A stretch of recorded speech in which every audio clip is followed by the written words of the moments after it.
인수를 펼치는 의사들의 소소하면서도 위대한 순간들과 만나보는 TV의사 서전 명의 2.0 엄지민입니다. 네, 안녕하십니까. 고관절을 전문으로 하는 정형외과 의사 권순영입니다. 네, 박사님, 네. 만약에 인생에 박자가 있다고 하면 박사님 인생은 몇 분의 몇 박자라고 생각하세요?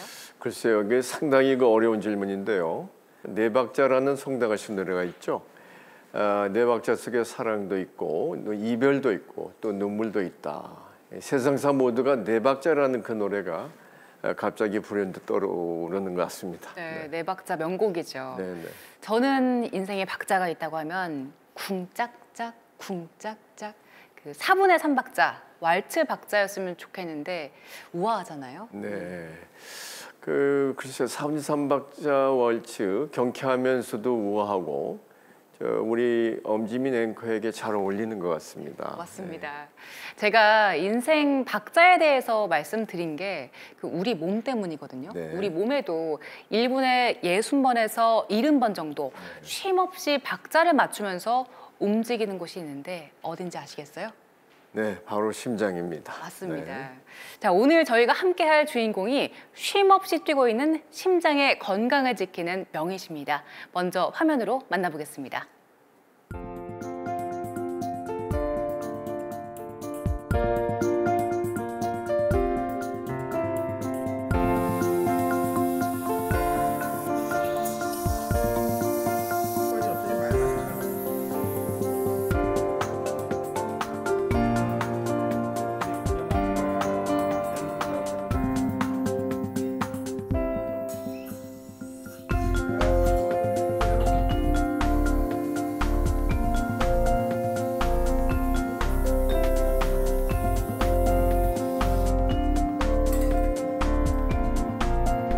더우면서 몸 컨디션 바뀌고 정상적인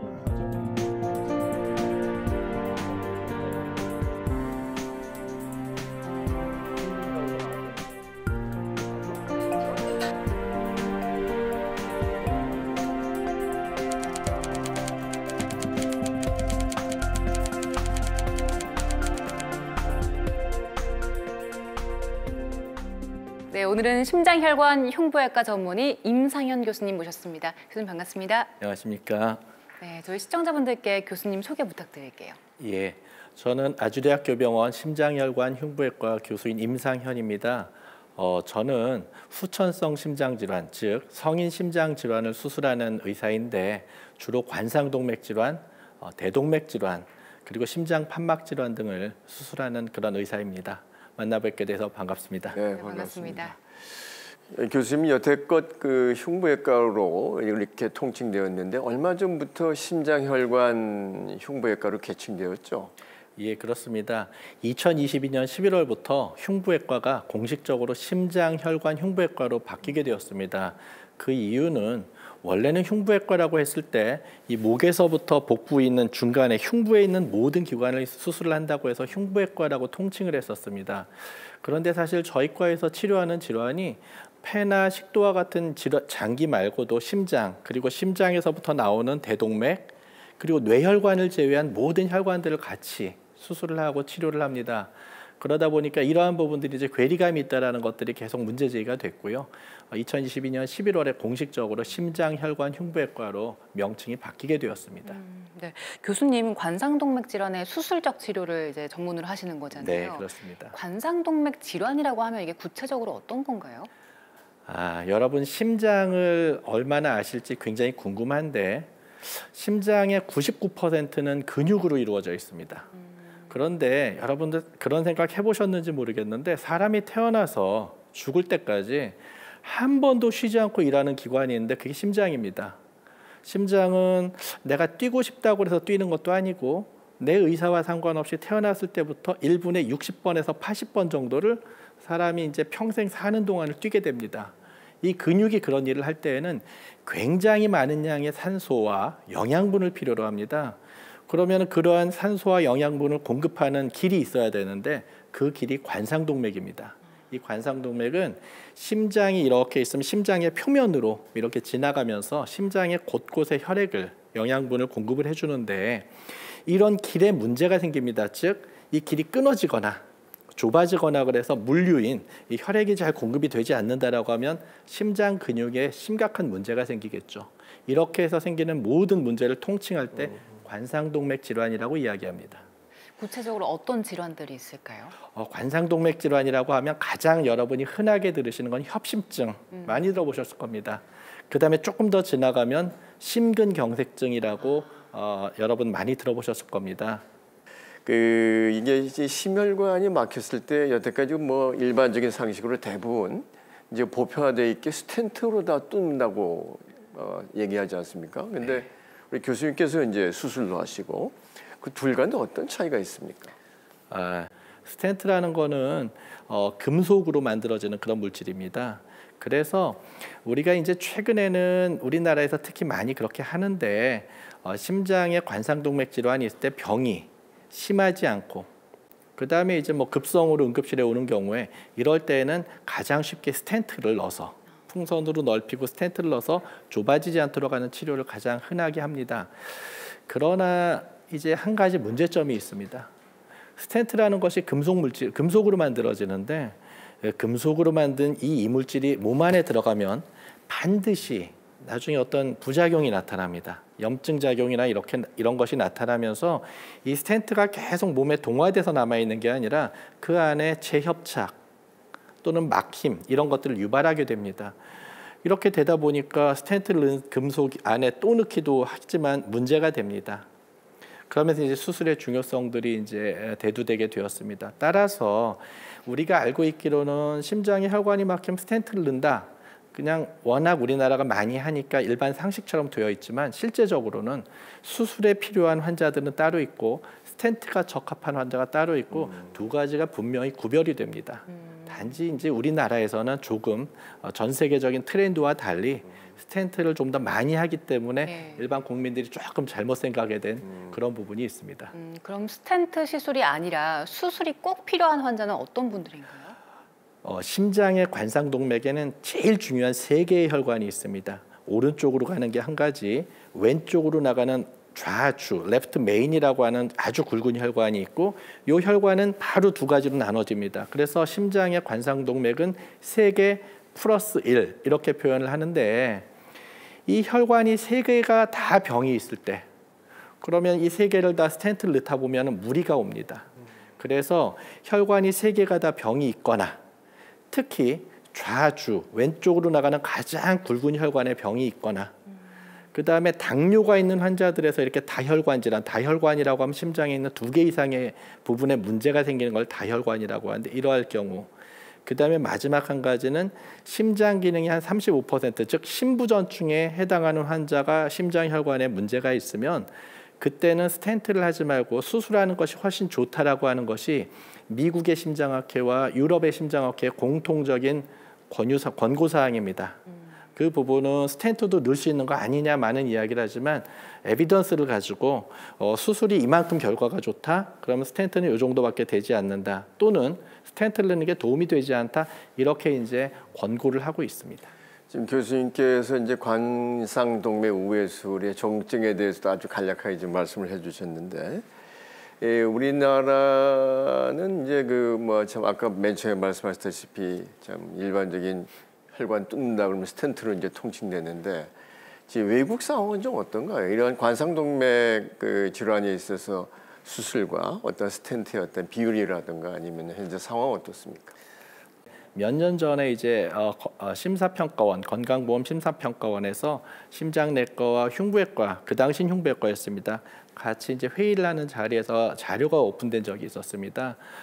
그 당시 OECD 평균이 스텐트를 넣는 것과 관상동맥 수술하는 비율이 한 3.4대 1 정도 됐습니다. 최근에 2016년, 17년 정도의 자료로 저도 추정이 되는데 그때 이제 미국 같은 경우는 거의 한 2.5대 1 정도. 그러니까 북미에서는 한 2.4에서 2.5대 1 정도 됩니다. 그런데 이제 우리나라는 2021년도 데이터가 있는데 한 20대 1 정도 그렇게 되고 있습니다. 스텐트가 20. 스텐트가 20명 넣을 때 수술은 1명. 그러니까 사실 제가 말씀드린 데이터가 조금씩 틀릴 수는 있겠지만 그냥 주류는 그렇게 비슷하게 간다고 생각하시면 되겠습니다. 차이가 왜 이렇게 많이 나나요?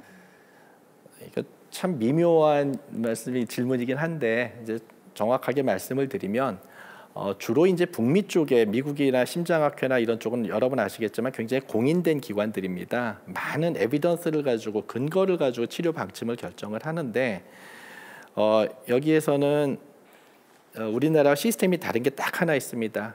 심장 증상이 있어서 병원에 왔을 때 진단을 하는 의사와 이 스탠트를 넣는 의사가 분리되어 있습니다. 그러니까 진단하는 의사는 어떤 환자가 왔을 때 검사를 하고 이 검사를 하고 나면 가이드라인에 준해서 당신은 스탠트가 좋습니다. 당신은 수술이 좋습니다. 이와 같은 걸 결정해 줍니다. 근데 둘 사이에 이렇게 문제가 되는 오버랩이 되는 부분이 있죠. 겹치는 부분이 있을 때에는 이 의사가 심장내과 의사와 흉부외과 의사를 같이 불러서 디스커션을 합니다. 하트 팀이라고 불립니다. 거기서 상의를 해서 이 환자에게 어떤 치료법이 제일 좋은지를 결정을 하게 됩니다. 이러한 부분이 이제 북미 쪽뿐만 아니라 유럽에서도 이런 근거를 가지고 하다 보니까 이제 그와 같은 것이 셋업이 됐습니다. 우리나라도 2012년이니까 13년에 순환계약회에서 그런 가이드라인 지침을 만들기는 했지만 안타깝게도 사실 그게 그렇게 지켜지지는 않는 것 같습니다. 그 관상동맥 우회술이라 그러면 이제 막힌 혈관을 놔두고 그 우회에서 이렇게 이제 다른 혈관으로 대체한다, 뭐 그런 수술적 방법 아니겠습니까? 맞습니다.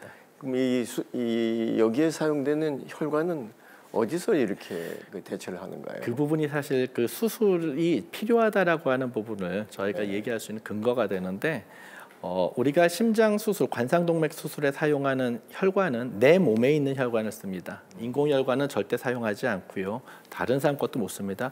내 몸에 있는 다른 부분에 있는 혈관을 띄어서 우리 몸에 이식을 해줍니다.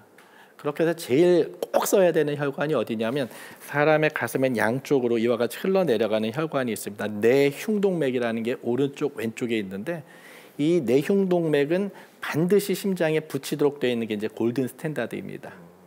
그 다음에는 다리 혈관에 보면 이 여기서부터 쭉 올라간 힘줄이 하나 있습니다. 혈관이 복제정맥이라고 하는데 그거를 띄어서 쓰는 게 전 세계적인 표준으로 가장 많이 씁니다. 그 다음에 이제 동맥을 많이 쓰는 게 결과가 좋다라는 연구들이 있어서 팔에 보면 이와 같이 이 안쪽에 동맥이 지나갑니다. 요골동맥이라고 하는데 이런 것들을 쓰게 되고요. 또 여기서 어떤 분들은 오른쪽에 있는 내흉동맥을 또 쓰기도 하고 아니면 배를 조금 열어서 위에 붙어 있는 우위대망동맥이라고 있는데 이런 것들을 쓰게 됩니다. 근데 많은 이제 뭐 수술하는 사람들에 따라서 조금 차이는 있지만 하나의 공통점은 내흉동맥은 반드시 쓴다는 것 하나와 그리고 어떤 혈관을 쓰든지 나머지 것들을 쓰든지 간에 이건 내 몸에 있는 혈관을 쓰기 때문에 갑작스러운 막힘이나 이러한 것들은 거의 없다라고 저희가 판단하고 있고요. 스텐트에 비해서는 수술을 했을 때는 훨씬 더 장기간의 결과가 좋다라는 것들, 이러한 것들이 이제 공통적인 동의 사항이라고 생각하시면 되겠습니다. 네. 관상동맥 우회술이라고 하면 이게 심장을 수술하는 거잖아요. 그래서 저희가 앞서도 얘기를 했지만 심장은 태어났을 때부터 내 의지와 상관없이 계속 움직이잖아요. 그 수술을 할 때는 어떤 거예요? 이게 잠깐 이렇게 쉬게 할 수 있나요? 아니면 계속 뛰는 상태로 수술을 하나요? 이게 굉장히 중요한 부분입니다. 예전에 심장 수술이 이렇게 해서 우리 전 세계적으로 퍼지게 된 거는 사실 심장을 세울 수 있는 기계가 만들어지고 심장을 세워서 안전하게 보존할 수 있는 테크닉이 발전하면서부터 심장 수술이 시작이 됐습니다. 무슨 이야기냐면 심장이 조금만 서 있으면 뇌로 피가 안 가니까 사람이 살 수가 없죠. 그래서 닥터 기본이라는 분이 옛날에 1950년대에 인공심폐기라는 기계를 만들었습니다. 사람의 이제 혈관에서 피를 빼내서 그 심장에서 피를 빼내서 기계를 통해서 산소를 공급을 해서 대동맥을 통해 가지고 뭐 피를 넣어줍니다. 그렇게 되고 대동맥에다가 피를 넣어주는 아랫부분을 이제 클램프로 잡아서 심장 쪽으로 피가 안 흐르게 합니다. 그러면 심장만 서 있는 거고 몸의 나머지 부분은 다 피가 흐르게 됩니다. 그래서 몸이 이제 보존이 되죠. 이제 그게 첫 단계였고 두 번째 단계는 심장을 그럼 마냥 세워놔도 되느냐? 그렇지 않습니다. 심장도 5분만 피가 안 가면은 심장은 절대 회복이 안 됩니다. 그럼 그 다음에 개발된 게 뭐냐면 심장을 세우되 안전하게 세울 수 있는 약물들이 개발이 됩니다. 그래서 지금은 어떤 특수한 약물을 주사를 하면 3시간 정도까지는 심장을 세워도 큰 문제가 없는 그런 약들을 저희가 사용을 합니다. 그러면 상상을 해보시면 심장이 막 뛰는데 이때 저희가 수술을 한다? 큰일 나겠죠. 꼬맬 수도 없습니다. 심장을 가만히 세워놔서 그다음에 세운 상태에서 혈관을 열고 꼬매는 게 이제 초창기 관상동맥 우회술이 됩니다. 처음에 그렇게 시작을 했는데 문제가 생겼습니다. 왜? 관상동맥 이 혈관이 안 좋은 사람들은 대동맥 혈관도 병이 있습니다. 그러니까 아까 말씀드렸던 것처럼 대동맥을 뭐 혈관 클램프로 잡는다, 대동맥을 관을 넣는다 이런 것들을 하다가 머리로 뭔가가 날아가서 중풍이 생기는 확률이 이제 그런 것들이 보고가 되기 시작한 겁니다. 두 번째, 아무리 피를 보내줘도 심장이 뛸 때 자연적으로 피가 공급되는 것과 기계를 통해서 계속 공급되는 것은 몸에 영향이 다릅니다. 그러다 보니까 이런 것들을 하게 되면 뭐 신부전증이나 다른 부작용들이 있는 것들을 발견하게 됐습니다. 그래서 이제 관상동맥 수술을 할 때 위험하다라는 것들이 알려져서 스텐트라는 것들이 개발이 되기 시작했는데 최근에는 의료 기술이 발전하고 기기가 발전하면서 심장을 세우지 않고 뛰는 상태에서 수술할 수 있는 것들이 이제 개발이 됐습니다. 그게 벌써 한 15년, 20년 가까이 되는데요. 그래서 요즘에는 심장이 그냥 뛰는 상태에서 내가 꼬매야 되는 그 혈관이 있으면 그 부분만 살짝 눌러줘서 들뛰게 합니다. 그 상태 혈관을 열고 꼬매는 그런 기술들이 이제 개발이 됐고요. 이렇게 하다 보니까 중풍이나 이런 것들의 발병률은 거의 제로에 가깝고 신부전증이나 그러한 부작용도 거의 없는 것들을 발견했습니다. 그래서 이러한 것들을 하면서부터 관상동맥 우회술의 결과는 훨씬 더 스텝업 됐고요. 저희가 이런 걸 이제 무펌프 관상동맥 우회술이라고 합니다. 그 심장혈관 흉부외과에서 이 분초를 다투는 그런 질환들이 있죠. 한번 그 말씀해 주도록 하겠습니다. 사실은 지금 박사님 말씀해 주시는 부분 때문에 많은 젊은 의사들이 흉부외과를 안 하려고 합니다. 사실 이제 응급 상황의 그 질환인데요. 급성 심근경색증에서 수술이 필요한 경우들이 있습니다. 이러한 경우. 그다음에 또 하나는 급성 대동맥 박리증. 이런 경우도 아주 촌각을 다투고요.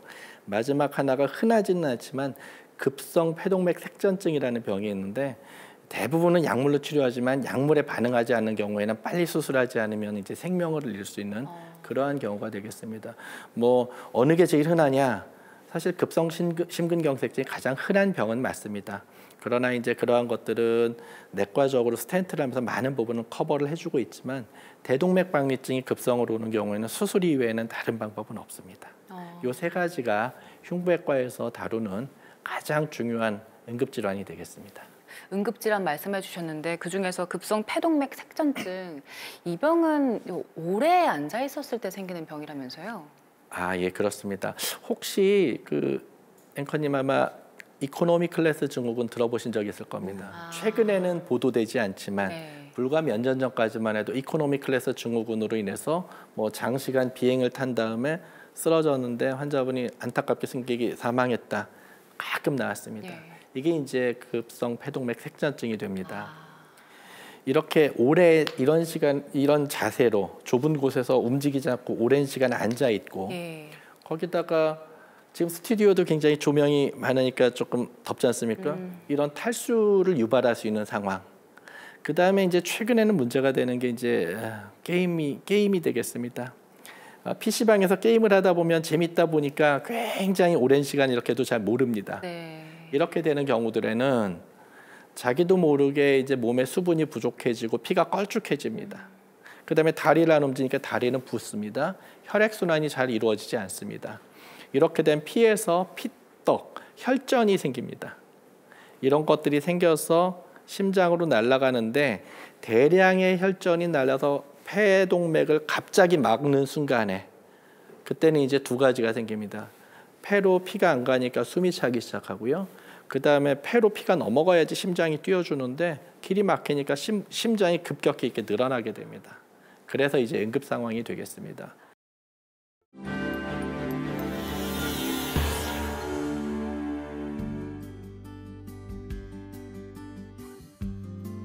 (24시간) 쉼없이 움직이는 생명의 엔진 심장. 심장혈관 흉부외과 임상현 교수는 심장 건강을 지키는 명이다.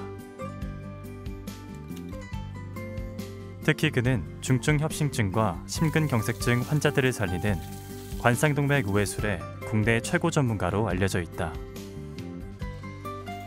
이른 아침부터 수술이 있는 날, 70대 환자의 관상동맥 우회술이다. 예전엔 심장을 세우고 수술을 하면서 여러 가지 위험성을 안고 있었지만 최근에는 심장이 뛰고 있는 상태에서 혈관을 이어주는 그런 수술, 즉 무펌프 관상동맥 우회술이 최근에 각광을 받고 있습니다. 오늘 수술하는 환자도 심장이 뛰는 상태에서 혈관을 이어줄 예정입니다. 오늘은 심장이 뛰는 상태에서 수술이 진행되는 무펌프 관상동맥 우회술이 이뤄진다. 심장을 정지시키지 않는 만큼 심폐기를 사용하지 않아도 돼 합병증 발생 위험을 최소화할 수 있다. 보통 관상동맥 질환인 경우 스텐트 시술을 선호한다. 하지만 환자의 상태에 따라 관상동맥 우회술이 필요한 경우가 있다.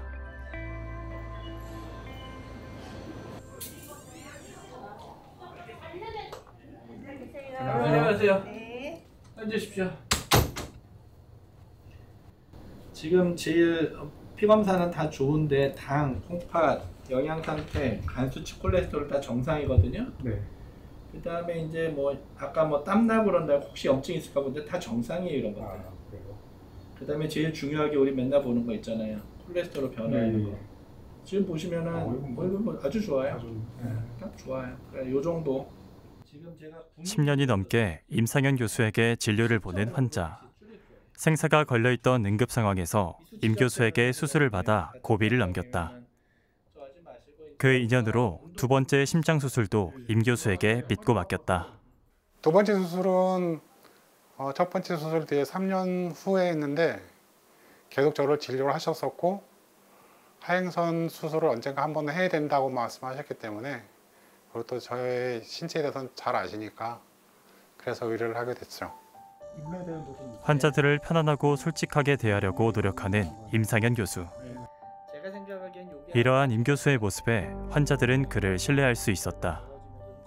무엇보다도 그때 저를 간호했던 내 가족들한테 말 한마디라든지 그런 게 서로 이제 일하시면서 바쁘실 때도 가시돋친 말이 아니라 그래도 알아듣기 쉽게 얘기해 주신 분이 좋았습니다. 환자분들이나 가족들은 어떻게 보면 심장이 안 좋아 심장 수술을 해야 된다라고 하는 약간은 두려움, 사형 선고 비슷한 그런 마음을 가지고 저한테 오시는 것들을 바라보게 됩니다. 이런 분들을 제가 보게 될 때마다 느끼는 것들은 정말 이분들의 마음이 무너져 있는 상태로 오는구나. 따라서 저는 내 가족이나 내가 그러한 의사들을 만나게 되었을 때도 좀 희망을 갖게 되고 또 마음을 편안하게 해줄 수 있는 그런 의사를 원할 것 같다. 따라서 나도 그와 같이 환자나 의사들에게 대해야 된다고 생각을 하게 되었습니다. 이러한 부분들은 제가 한 30년 가까운 의사생활 동안에 잊어버리지 않고 지키고 있는 부분이고 자신을 채찍질하는 그런 부분인 것 같습니다. 심장혈관 흉부외과 의사가 돼도 많은 한계 상황에 부딪혔고 그때마다 최선의 노력을 하는 법을 배웠다는 임상현 교수. 그는 심장질환을 앓고 있는 환자들에게 꼭 전하고 싶은 말이 있다. 좌절하지 마십시오. 지금의 순간이, 지금의 시간이 가장 감사한 시간이라고 생각하시는 게 제일 좋습니다. 지금 조금 불편할지라도 시간이 지나가서 병이 더 진행이 되면 지금의 순간을 맛보지 못할 수도 있습니다. 지금 수술을 하거나 치료를 받거나 이렇게 돼서 힘들 수는 있지만 이 시간들이 지나가고 나면 더 좋은 건강을 회복해서 좋은 시간들을 지낼 수도 있습니다. 움직일 수 있을 때, 걸을 수 있을 때 마음껏 걷고 주변을 돌아보면서 기쁜 것들을 느끼고 또는 느껴야 될 것들을 느끼시기를 저는 권해드립니다. 그 교수님께서 참 오늘날 이렇게 훌륭한 흉부외과 의사가 되셨는데 아버님께서 오랜 동안 투병생활을 하신 것이 이러한 진료를 선택하신 데 있어서 좀 영향을 많이 주셨다고요? 예. 어떠셨습니까? 네. 사실은 아직도 뭐 제가 죄송한데 훌륭하다 생각하지 못하고 이제 항상 노력은 하고 있습니다. 근데 아버님께서 이제 고등학교 1학년 때 한 달 입학하고 한 달 정도 있을 때 이제 아프시기 시작하셨습니다.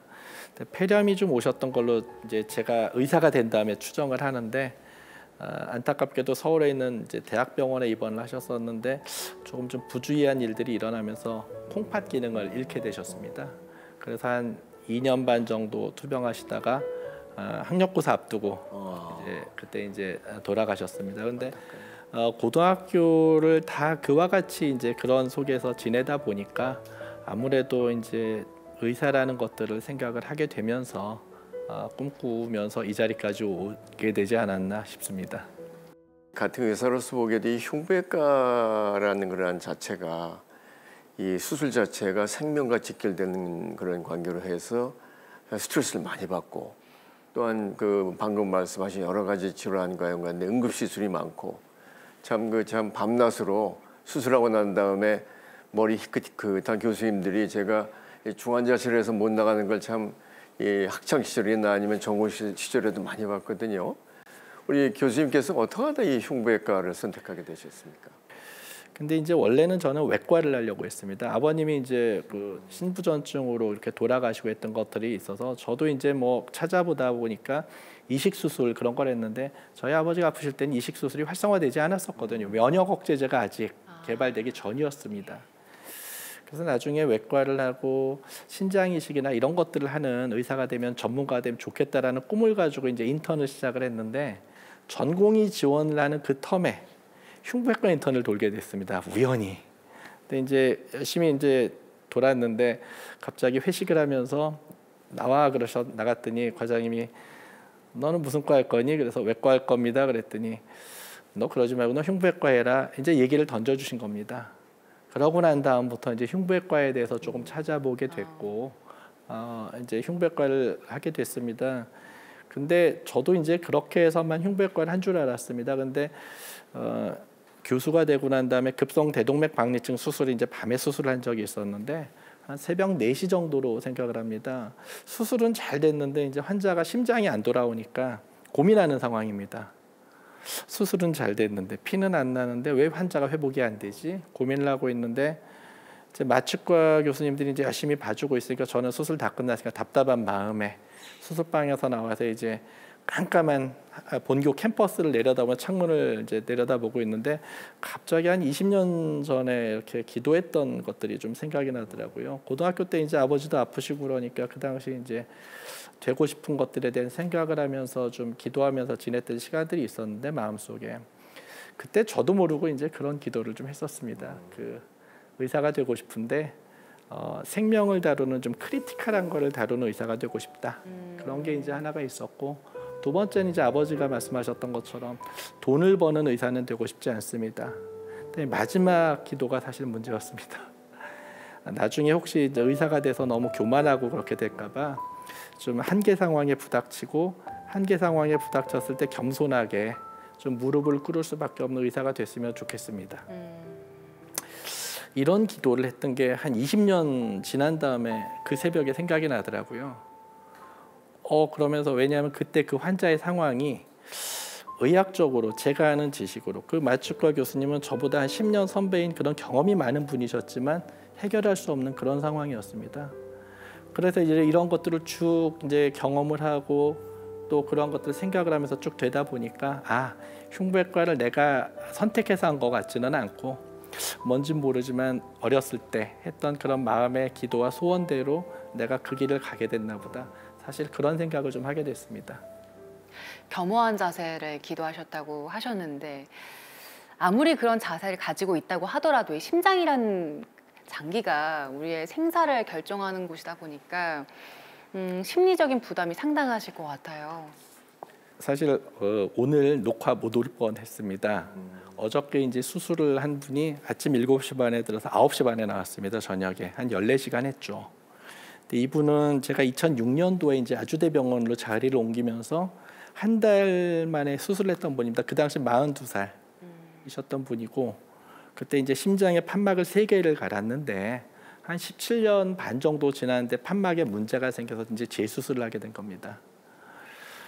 근데 심장 상태가 너무 안 좋으니까 이분을 수술을 잡아놓고 지난 한 달 정도 전에 수술 스케줄을 잡았는데 한 달 동안 한 번도 사실은 편하게 잡은 적은 없는 것 같습니다. 바쁠 때를 빼놓고는 이 환자가 잘 살 수 있을까?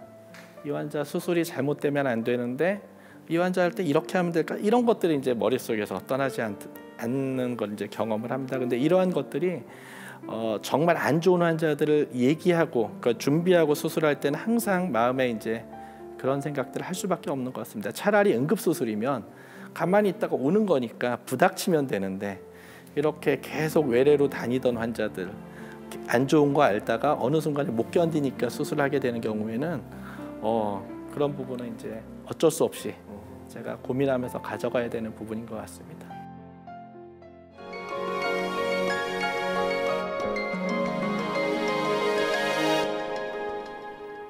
이제 명의의 명강연 함께 들어볼 텐데요. 오늘 강연 주제는 당신의 심장 안녕하신가요입니다. 자, 교수님 강연 부탁드립니다. 예. 여러분들은 심장을 어떻게 상상해 보십니까? 큐피트 화살에 나와 있는 하트? 자, 한번 보겠습니다.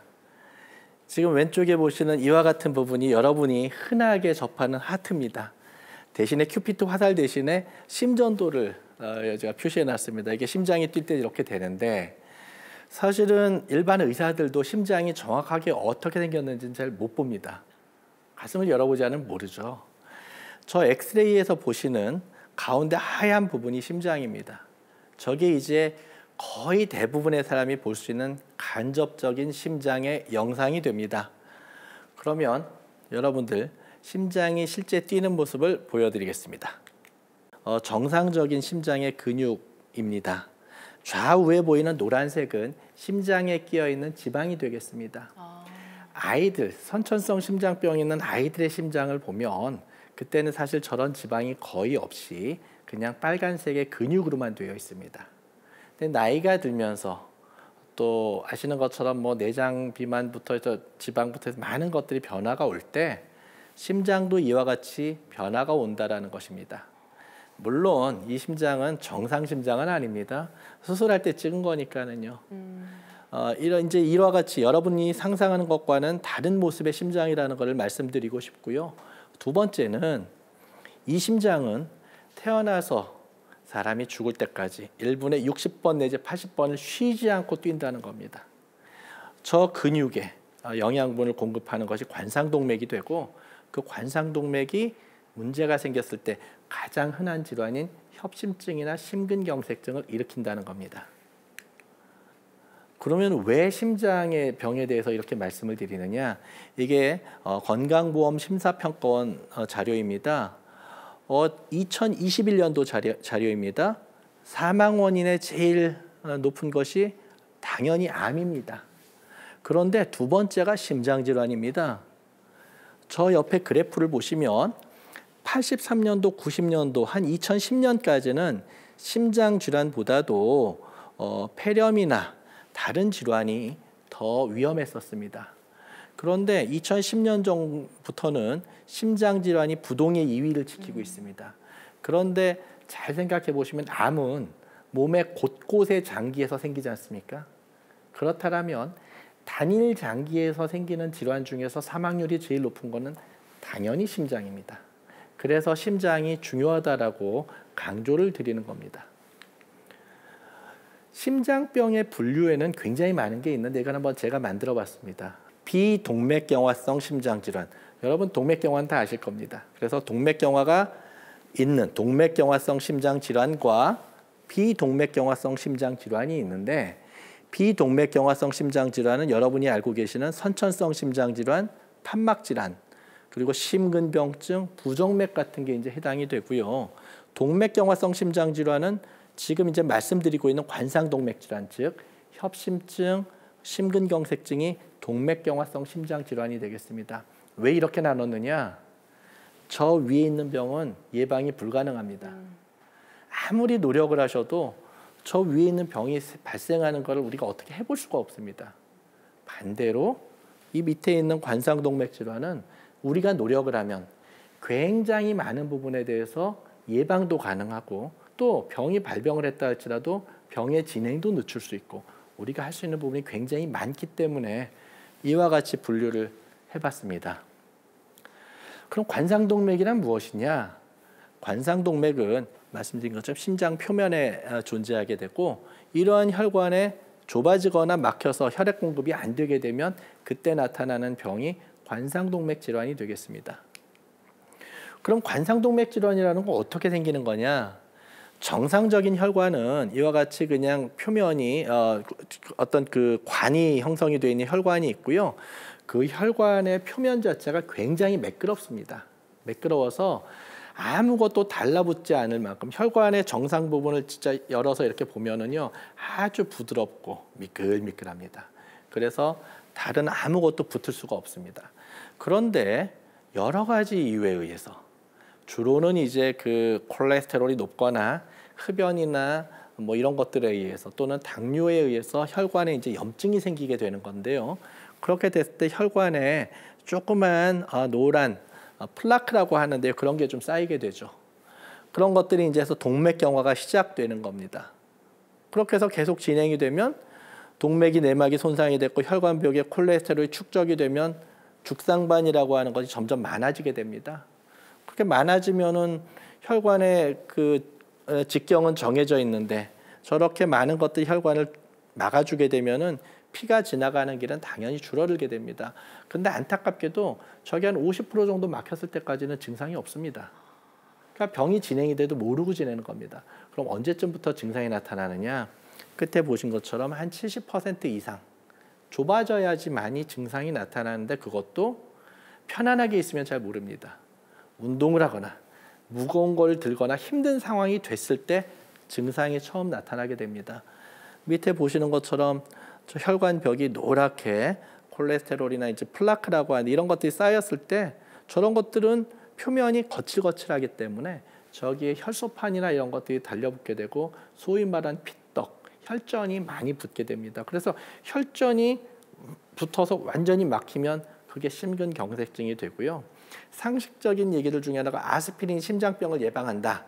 그러면은 아스피린은 왜 예방한다는 효과가 있다라 그 얘기냐 하면 저렇게 좁아진 혈관의 표면에 혈전, 혈소판이 붙는 것을 예방해 주기 때문에 아스피린이 효과가 있다라고 하는 거지. 이러한 뭐 플라크가 생기거나 이런 과정을 아스피린이 예방해 주는 건 아닙니다.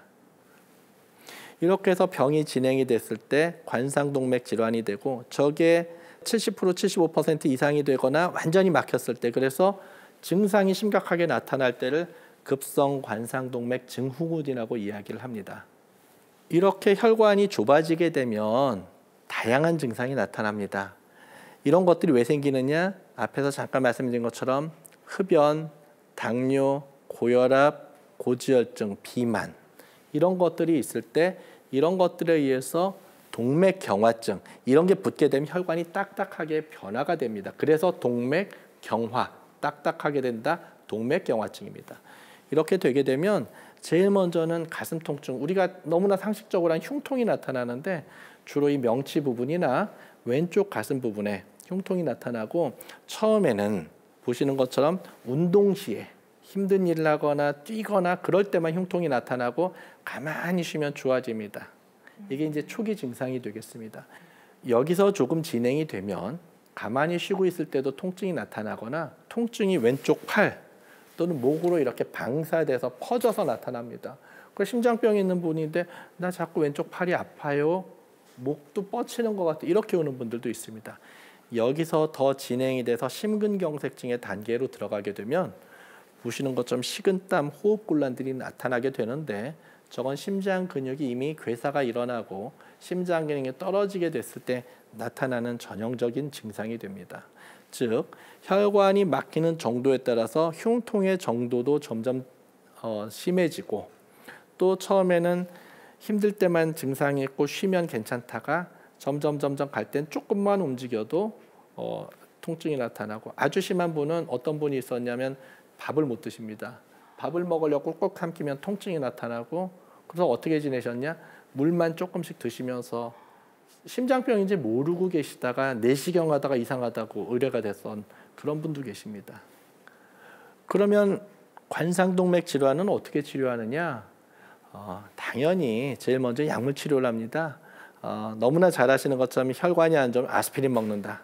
그리고 요즘에 콜레스테롤 높으면 스타틴이라는 콜레스테롤 약제를 먹는 거 거의 이제 국민 상식이 됐습니다. 그리고 난 다음에 이제 혈압 강화제인데요. 이게 사실 혈압을 강화시킨다라기보다는 혈관을 확장시킨다고 이해해 주시면 됩니다.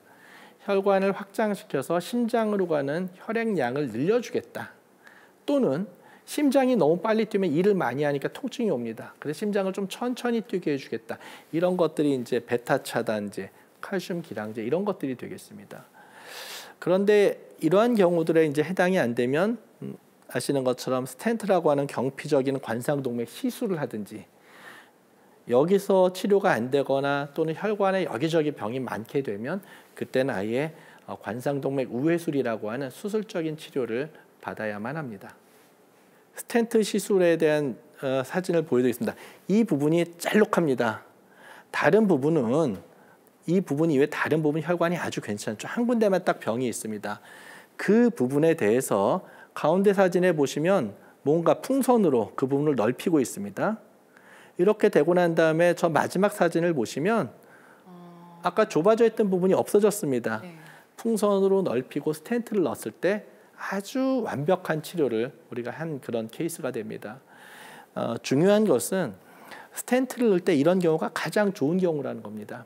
혈관이 하나만 병이 있고 다른 데는 문제가 없이 딱 한 군데만 넣어서 해결될 때 원포인트 가장 완벽하게 치료할 수 있는 그런 병변이 되겠습니다. 이 사진은 수술이 끝난 다음에 자가혈관을 이용해서 혈관을 이어준 경우입니다. 보시는 것처럼 내흉동맥을 이어서 연결해 줬을 때 굉장히 피가 잘 가는 것을 볼 수 있습니다. 저 옆에 있는 사진은 혈관 하나에서 혈관 세 군데를 동시에 연결해 준 게 됩니다. 보시면 심장에 있는 혈관과 우리가 이어준 혈관의 굵기가 비슷합니다. 굵기도 비슷하고 내 몸에 있는 자가혈관을 이어줬기 때문에 저렇게 되는 경우에는 10년, 15년 이상 돼도 혈관이 막히지 않고 피가 잘 가게 됩니다. 그래서 이러한 수술이나 이러한 것들은 심장을 세우지 않고 뛰는 상태에서 수술을 해줬을 때 또한 아주 극대화된 효과를 저희가 얻을 수 있습니다. 제가 만약에 이런 예방책을 굉장히 비싼 돈에 심장병을 예방한다고 팔게 되면은 이걸 감춰놓고 많은 분들이 올 수도 있습니다. 그런데 보시는 것처럼 너무 쉽습니다.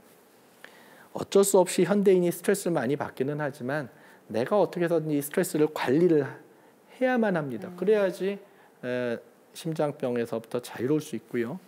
당연히 금연은 하셔야 됩니다. 혈압이 높은 분들 중에 혈압약 안 드시는 분이 계십니다. 혈압약을 한번 먹으면 평생 먹어야 된다. 잘못된 상식이죠. 안 먹으면 혈압은 계속 높거든요. 혈압약은 먹어도 좋고 안 먹어도 좋지만 혈압약을 먹는 이유는 정상 혈압을 유지해서 혈관이 망가지는 걸 예방하는 겁니다. 혈압 조절하셔야죠. 당연히 체중 조절하셔야죠. 규칙적인 운동하시고 식사는 적당히. 이 너무나 평범한 진리인데 너무 평범하다 보니까 많은 분들이 못 지키고요. 지금도 저한테 수술하시는 분들은 그렇습니다. 교수님, 수술도 했는데 뭐를 먹어야 될까요? 뭐를 먹으면 심장이 좀 건강해질까요? 저한테 이렇게 물어봅니다. 지금은 아시겠지만 너무 잘 먹고 너무 편해서 심장병이 생기는 거기 때문에 이제 먹는 거에서 무엇을 찾으실 게 아니라 보시는 것과 같은 아주 단순한 하루에 이거 다 하실 수 있는 겁니다. 조금만 하시면 제가 생각하기에는 우리가 겪는 관상동맥 질환, 심장혈관 질환의 굉장히 많은 부분을 저희가 이제 줄이거나 없앨 수 있다라고 이렇게 설명을 드립니다. 네, 고맙습니다. 조절 가능한 요인들이 사실 특별한 게 없었어요. 저희가 오늘부터 알고 실천할 수 있는 것들이니까 꼭 챙겨보시면 좋겠고요. 좋은 강연 고맙습니다. 네, 수고하셨습니다. 네.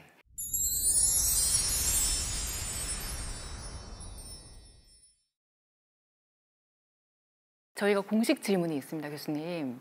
서양에서는 내 어머니를 맡길 수 있는 사람, 내 가족을 맡길 수 있는 사람을 명의라고 하더라고요. 교수님께서 생각하신 명의는 어떤 사람일까요? 제가 명의가 뭔지는 잘 모르긴 하지만 제가 살아오면서 저 스스로 던지는 질문이 있고 저의 제자들이나 저와 같이 일하는 우리 간호사들이나 우리 이제 팀원들에게 요구하는 게 하나 있습니다. 야단칠 때도 꼭 이런 말로 야단을 칩니다. 아무개 선생님, 아버지라도 이렇게 할 거야? 라는 질문을 던집니다. 왜 그런 생각을 하게 됐는지 모르지만 나나 내 가족이 대우받고 싶은 대로 환자를 대해야 된다는 게 사실 저의 가장 중요한 생각입니다. 저도 급하거나 상황이 안 될 때는 저도 이게 원칙이 무너질 때도 있습니다. 하지만 이러한 원칙은 스스로 계속 채찍질을 하게 되는 그런 질문이 되고요. 저는 대학 교수이기 때문에 전공의들, 강사들에게 수술을 가르쳐야 되고 또 이런 것들 내려줘야 됩니다. 그러면 제가 이런 것들을 내릴 수 있는 이런 거를 내려도 될까? 내가 안 하고 이런 거를 우리 강사시켜도 될까? 고민할 때 마지막 질문이 똑같은 질문입니다. 내가 우리 어머니 수술할 때에도 이 정도에서 그만하고 우리 강사한테 맡길 수 있을까? 사실 이러한 것들을 원칙으로 삼아서 지금까지 왔습니다. 제가 생각하기에는 명의가 뭔지는 잘 모르지만 가장 필요한 의사, 중요한 의사는 나와 내 가족이 대접받고 싶은 대로 환자를 대할 수 있는, 보호자를 대할 수 있는 의사가 그런 의사가 아닐까 싶습니다. 네, 저희가 신청곡도 받고 있어요. 혹시 듣고 싶은 노래 있으세요? 예, 전 사실은 힘들 때마다 굉장히 많이 들으면서 이렇게 죄송한 얘기지만 혼자서 눈물 흘릴 때도 많았었는데 앤 머레이라는 가수가 불렀던 You Needed Me라는 노래가 있습니다. 그 가사를 잘 음미해 보시면은 참 이 사람이 힘들 때 굉장히 많이 이렇게 자존감이 떨어졌을 때 정말 그 사람을 위로해 주면서 그 사람이 완전한 모습으로 자존감을 가질 수 있을 때까지 누군가 이끌어줬다라고 하는 그런 노래인데 평생 들으면서 굉장히 많은 위로가 되는 그런 노래인 것 같습니다. 앞으로 이제 흉부외과 의사로서 아니면 교수로서 이제 또 인생을 이어가실 텐데 향후 성취하고자 하는 목표라든가 아니면은 나름대로 이렇게 좀 이루고자 하는 그러한 희망이라든가 말씀 좀 해주도록 하시죠. 제가 흉부외과 인턴을 돌 때 그 당시 저희 과장님이 저에게 흉부외과를 하라고 그러면서 너 나중에 뭐 하고 싶냐라는 질문을 하셨었습니다. 그때 이제 제가 그런 대답을 했었습니다. 그 당시 왜 그런 대답했는지 잘 모르는데 아마 나중에 어떤 기술을 습득하게 되면 나이가 좀 어느 정도 들어서는 아프리카나 아니면 의료가 좀 낙후된 곳에 가서 아마 의료 봉사나 의료 선교나 이런 것들을 하면서 지내지 않을까라고 생각한다라고 이제 말씀을 드렸더니 레지던트가 됐을 때 그 과장님이 저한테 닥터 노먼 베순이라는 흉부외과 의사입니다. 예전에 중국에 옛날에 활동을 했던 흉부외과 의사인데 책을 한 권 주셨었습니다.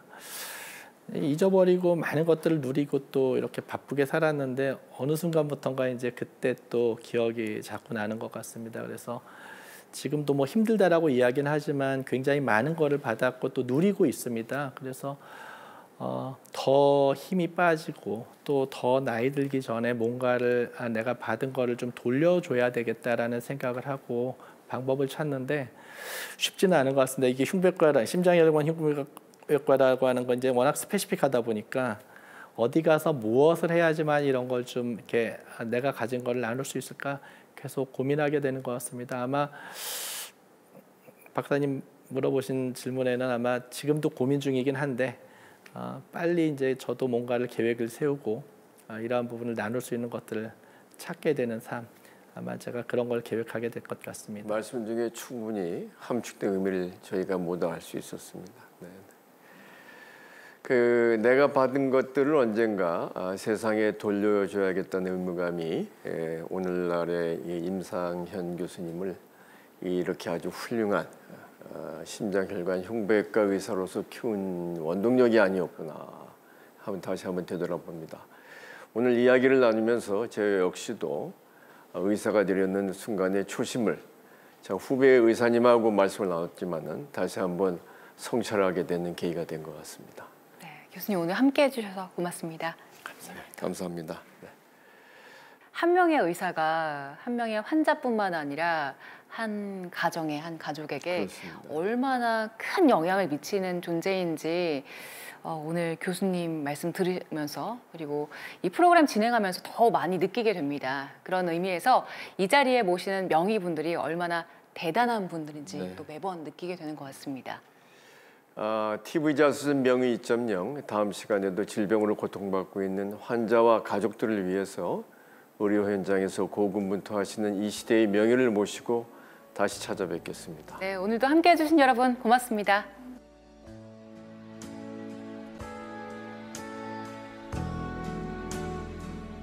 I cried a tear, you wiped it dry. I was confused, you cleared my mind.